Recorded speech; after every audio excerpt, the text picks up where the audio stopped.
এই ক্লাসে আমরা ভাজকের সংখ্যা রিলেটেড একটা কোয়েশ্চেন নিয়ে আলোচনা করব এবং এই কোয়েশ্চেনটাকে আমরা একটু ডিটেইলস বোঝার চেষ্টা করব। তো এখানে বলা হয়েছে যদি m এবং n এই দুইটা সহমৌলিক সংখ্যা হয়, অর্থাৎ এই দুইটার গসাগু যদি 1 হয়, দেন আমাদেরকে প্রুফ করতে হবে টাউ এম এন সমান হচ্ছে tau M into tau N. তো প্রথম বিষয় হচ্ছে এখানে এম এন হচ্ছে স্বাভাবিক সংখ্যা এবং এই দুইটার হচ্ছে সহমৌলিক সংখ্যা, মানে দুইটা হচ্ছে সহমৌলিক সংখ্যা। এখন আমাদেরকে প্রুফ করতে হবে যে টাউ টাউ এম এন সমান tau M into tau N. এখন এই টাউটা কি? টাউ হচ্ছে ভাজকের সংখ্যা নির্ণয় করার জন্য আমরা টাউ ব্যবহার করে। ফর এক্সাম্পল, যদি এন একটা স্বাভাবিক সংখ্যা হয় তাহলে টাউ এন দ্বারা তার কতগুলো ভাজক আছে সেই জিনিসটাকে আমরা এখানে বুঝে থাকি। আমরা যদি জিনিসটাকে আরেকটু সহজভাবে এক্সপ্লেন করি তাহলে আমরা ধরে নিলাম এন সমান সিক্স। তাহলে আমরা এখান থেকে টাউ এন অর্থাৎ আমরা টাউ 6 এর মান বের করব। তাহলে 6 কে আমরা কি দ্বারা ভাগ করতে পারি? দেখেন, 6 কে আমরা ভাগ করতে পারি হচ্ছে 1 দ্বারা ভাগ যায়, 2 দ্বারা ভাগ যায়, 3 দ্বারা ভাগ যায় এবং 6 দ্বারা ভাগ যায়। তাহলে এখানে টাউকে ভাগ যায় কয়টা সংখ্যা দ্বারা? টাউকে ভাগ করা যায় 4টা সংখ্যা দ্বারা। এখন দেখেন, এই যে 4টা সংখ্যা দ্বারা 6 কে ভাগ যায় 1 2 3 6, এইটাই হচ্ছে এখানে 4। এটা হচ্ছে 4, মানে তার ভাজকের সংখ্যা। এখন এটাকে যদি আমরা আরেকটু সুন্দরভাবে এক্সপ্লেন করি তাহলে দেখেন এটাকে আমরা এভাবে লিখতে পারি, 6 কে যদি আমরা ভাঙি তাহলে এরকম হয়ে যাবে। তাহলে আমরা লিখতে পারি 6 সমান 2 ইন্টু 3। এখন যদি এটাকে আমরা লিখি টাউ 6 এর মানে হচ্ছে এখানে যে ঘাতগুলো আছে, এখানে 2 এর ঘাত কত? 1 এর সাথে 1 যোগ হবে, ইন্টু 3 এর ঘাত কত? 1 এর সাথে 1 যোগ হবে, মানে যে ঘাতগুলো থাকবে ঘাতের সাথে শুধু 1 যোগ হবে। এইটাই হচ্ছে এখানে মূল কনসেপ্ট। তাহলে এটা কি হবে দেখেন, এটা হয়ে যাবে 2, এটা হচ্ছে 2 হয়ে গেল 4। তাহলে এই যে দেখেন হয়ে গেল 4।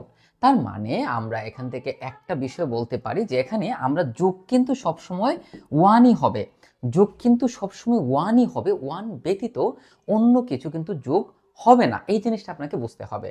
তো এই হচ্ছে আমাদের টাউয়ের কনসেপ্ট। এখন আমরা এই থিওরামটাকে একটু প্রুফ করার চেষ্টা করি। তো প্রথমত দেখেন, আমরা ধরে নিলাম এম এন দুইটা স্বাভাবিক সংখ্যা, যেটা আমরা আগে বললাম যে এম এবং এন হচ্ছে দুইটা স্বাভাবিক সংখ্যা এবং এম এবং এন হচ্ছে মানে গসাগু হচ্ছে 1, অর্থাৎ দুইটা সহমৌলিক সংখ্যা এবং এদের মৌলিক উৎপাদকের বিশ্লেষিত রূপ। এখন দেখেন, এই মৌলিক উৎপাদকের বিশ্লেষিত রূপ আপনি কিন্তু জানেন যে আমরা ধরে নিলাম এম কে যদি আমরা মৌলিক উৎপাদকে বিশ্লেষণ করি, মৌলিক উৎপাদন বিশ্লেষণ করা মানে হচ্ছে যে আমরা একটু আগে ক্যালকুলেশন করেছিলাম এরকম 6 কে ক্যালকুলেশন করে আমরা 3, তারপর 3 কে করে 1, তাহলে আমরা এখানে 6 কে লিখতে পারি 2 ইন্টু 3 ইন্টু 1। এই হচ্ছে এগুলা। আর এন এর উৎপাদক মানে মৌলিক উৎপাদকে বিশ্লেষিত রূপ হচ্ছে এরকম। এখন দেখেন, আমরা যে 6 কে লিখেছিলাম 6 এর বিষয়টা কিন্তু এরকম ছিল যে 1 1 1, কারণ এগুলোর ঘাত 1, কোনো মান কিন্তু রিপিট হয় নাই এখানে। আমরা যদি এটাকে আরেকটু বড় সংখ্যা চিন্তা করি, ফর এক্সাম্পল 12, তাহলে দেখেন আমরা যদি 2 দ্বারা ভাগ করি তাহলে 6 কে করলে 3 দ্বারা করলে 1, তার মানে 12 এর ক্ষেত্রে এটা হবে 2 স্কয়ার ইন্টু 3 ইন্টু 1। তাহলে দেখেন এখানে 2 এর ঘাত হচ্ছে 2, 3 এর ঘাত হচ্ছে 1 এবং 1 এর ঘাত হচ্ছে 1, মানে এখানে একটা ঘাত কিন্তু এখানে একটা আছে। তার মানে এই যে এখানে আমরা আলফা 1 আলফা 2 আলফা আর ধরেছি, এইগুলো হচ্ছে এই যে 2 1 1 যে ঘাতগুলো আছে সেগুলা। আর এই যে p1 p2 pr এগুলো হচ্ছে প্রাইম নাম্বার, মৌলিক সংখ্যা। দেখেন, আমরা যে 6 কে যখন মৌলিক উৎপাদকে আমরা বিশ্লেষণ করেছি তখন আমরা কি পেয়েছি? 2 পেয়েছি, 3 পেয়েছি, 1 পেয়েছি, বাট 1 কিন্তু প্রাইম নাম্বার নয়। 1 ব্যতীত বাকি সবগুলোর কথা বলা হয়েছে।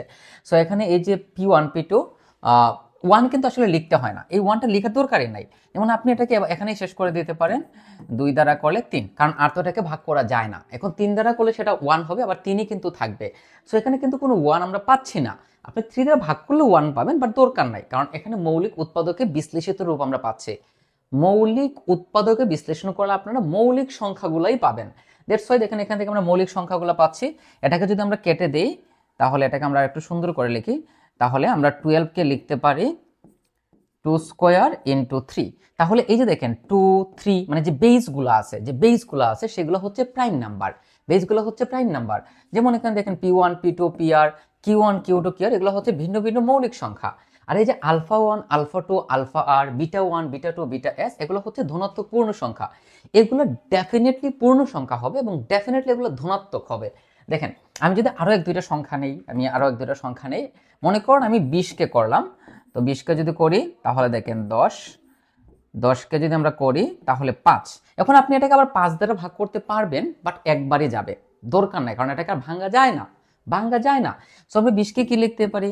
20কে আমরা লিখতে পারি 2 স্কোয়ার ইন্টু 5। তাহলে দেখেন এখানে যে বেস 2, বেস 5, এটাকে আমরা পাওয়ার 1 দিতে পারি।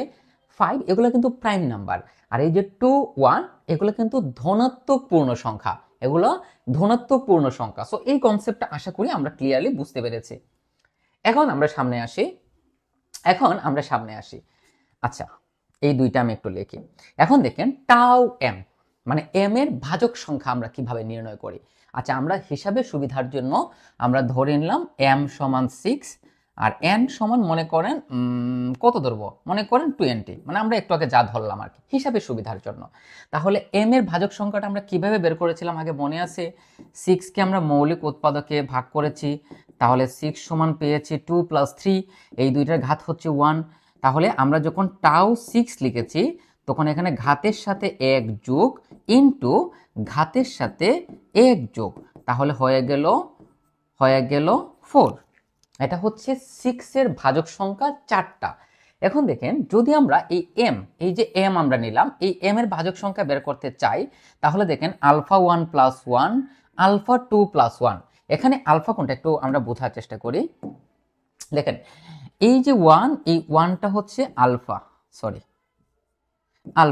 আর এই যে আলফা 1, আর এটা হচ্ছে আমাদের আলফা 2।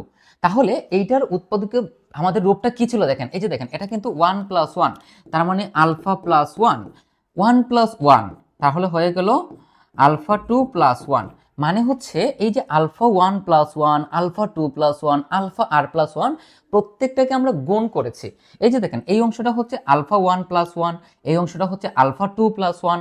যদি আরো করতে পারতাম তাহলে আমরা আলফা মানে যতটুকু করতে পারতাম ততবার আমরা এটাকে লিখতে পারতাম, এবং প্রত্যেকটার মধ্যে কিন্তু গুণ চিহ্ন, এই জন্য এটাকে আমরা এভাবে লিখতে পারি, গুণ আকারে এটাকে আমরা এভাবে লিখতে পারি। তো এই কনসেপ্টটা আশা করি আমরা বুঝতে পেরেছি। এখন আসেন এটাকে আমরা এই চিহ্ন দ্বারা কিভাবে প্রকাশ করলাম দেখেন ভাই, বুঝতে হবে। তো এখানে দেখেন এই যে টোটাল, এখানে দেখেন একটা অংশ, দুইটা অংশ, এন আর সংখ্যক অংশ, কতগুলো অংশ আছে? আর সংখ্যক অংশ আছে, এবং প্রত্যেকটা অংশ গুণ আকারে আছে, প্রত্যেকটার মধ্যে সিম্বলটা হচ্ছে গুণ আকারে আছে। তো গুণ আকারে থাকলে আমরা যেটা ইউজ করি সেটা হচ্ছে এই সিম্বলটা ইউজ করি, এইটার নাম হচ্ছে প্রোডাক্ট নোটেশন।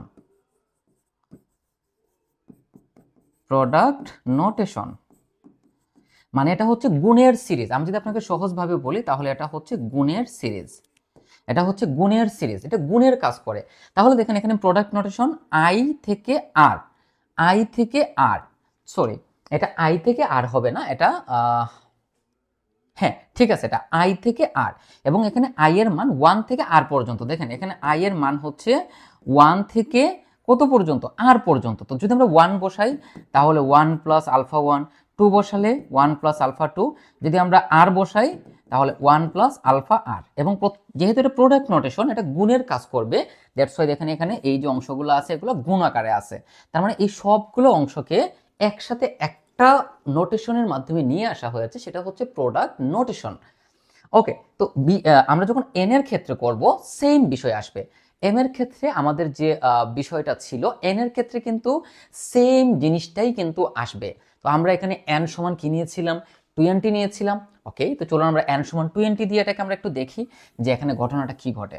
তো আমরা ধরে নিলাম এন সমান 20, সো 20কে যদি আমরা ভাঙি তাহলে 10, 2 করলে 5, তার মানে 20 সমান আমরা লিখতে পারি 2 স্কোয়ার ইন্টু 5, সো এটার পাওয়ার 1।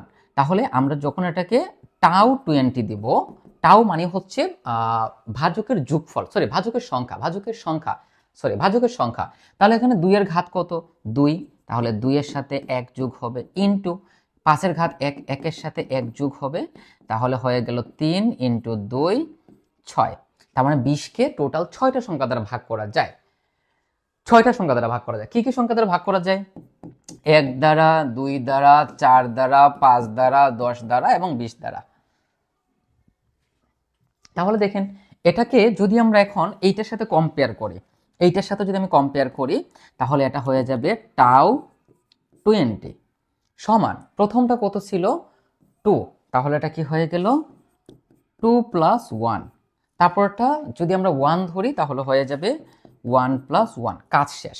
তো এভাবে আপনি 1, 2 এবং আমরা s সংখ্যক পর্যন্ত নিলাম, অর্থাৎ j এর মান 1 থেকে আমরা নিলাম, এটা s হবে, এটা s হবে, j এর মান 1 থেকে s পর্যন্ত, 1 থেকে s পর্যন্ত। সো আমরা যদি 1 নেই তাহলে এটা হয়ে যাবে, যদি আমরা 1 নেই এখানে j সমান যদি 1 নেই তাহলে 1 প্লাস বিটা 1, 2 নিলে 1 প্লাস বিটা 2, যদি আমরা s নেই 1 প্লাস বিটা s। এই যে, সো এটাকে আমরা একটা প্রোডাক্ট নোটেশনের মাধ্যমে নিয়ে নিলাম, মানে একটা অংশের মধ্যে আমরা নিয়ে আসলাম।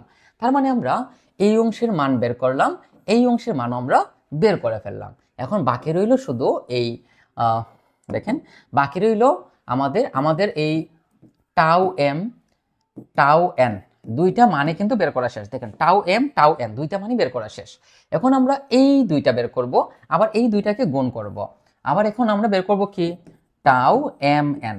সো টাউ এম এন বের করার পূর্বে এম এবং এন কে গুণ করতে হবে, তারপর ওইটার ভাজকের সংখ্যা বের করতে হবে। ওকে, তো সামনে আগাই আমরা। এখন দেখেন আমরা এটাকে একসাথে চলে এসেছে। আচ্ছা, তো এম আর এন কে আমরা একসাথে লিখে নিলাম। এতটুকু পর্যন্ত হচ্ছে এম এর মান, এটা হচ্ছে এন এর মান। আর এই টোটাল অংশের মধ্যে দেখেন গুণ চিহ্ন আছে, এই যে একটা ডট দিয়েছি। ওকে, এখন আমরা টাউ নিব। কি নিব আমরা?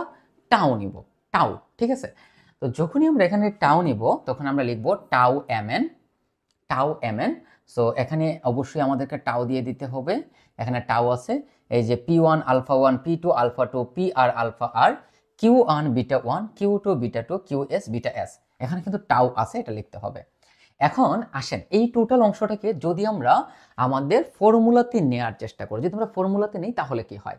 তাহলে এখানে কি আছে দেখেন, একটু বোঝার চেষ্টা করি। প্রত্যেকটার সাথেই কিন্তু টাউ আছে। তো আমরা প্রথমে একটা ধরি, সো ধরে নিলাম P1 আলফা 1, P1 আলফা 1। তো এই অংশটা সমান আমরা কি লিখতে পারি বলেন তো? এই অংশটা সমান আমরা লিখতে পারি, এই অংশটা সমান আমরা লিখতে পারি আলফা 1 প্লাস 1। কিভাবে?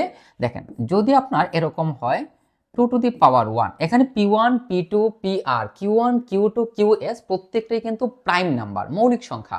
আবার এখানে যে alpha 1, alpha 2, alpha R, beta 1, beta 2, beta S, এই প্রত্যেকটাই হচ্ছে যুগবোধক পূর্ণ সংখ্যা, অর্থাৎ 0 থেকে বড় ইন্টিজার নাম্বার। এখন দেখেন এই যে আমরা এটাকে এভাবে লিখলাম, তাহলে এটা সমান কি হবে? আলফা 1 প্লাস 1, অর্থাৎ এটা হয়ে যাবে 1 প্লাস 1। তাহলে এই অংশটার জন্য আমরা পেলাম এই অংশ। এখন আমরা যখন এইটা নিব, যে এরকম যে টাউ P2 আলফা 2, এইটা সমান হয়ে যাবে, আচ্ছা এটাকে আমি এখানে লিখি।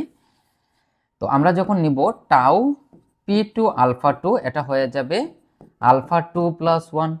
যখন আমরা এটাকে এভাবে নিব P3 আলফা 3, আলফা 3, তখন এটা হয়ে যাবে আলফা 3 প্লাস 1। ভাজক সংখ্যা বের করার ফর্মুলা, সহজ কথা হচ্ছে এটা। তো আমরা যখন আর নিব তখন আর প্লাস 1, এটা যখন নিব বিটা 1 প্লাস 1, এখানে প্রত্যেকটার মধ্যে কিন্তু গুণ চিহ্ন আছে, টেনশনের কোনো কারণ নাই। এটা যখন নিব তখন বিটা 2 প্লাস 1, এটা যখন নিব তখন বিটা S প্লাস 1। এখন এই যে টোটাল অংশটা আছে, এই টোটাল অংশটাকে এখন আমরা ক্যালকুলেশন করব। এখানে কিন্তু আমাদের টাউ আছে, ভুলবশত দেওয়া হয়নি, মিস্টেক ছিল। এখন দেখেন এই যে টোটাল অংশটা আছে, এটাকে আমরা কিভাবে লিখতে পারি?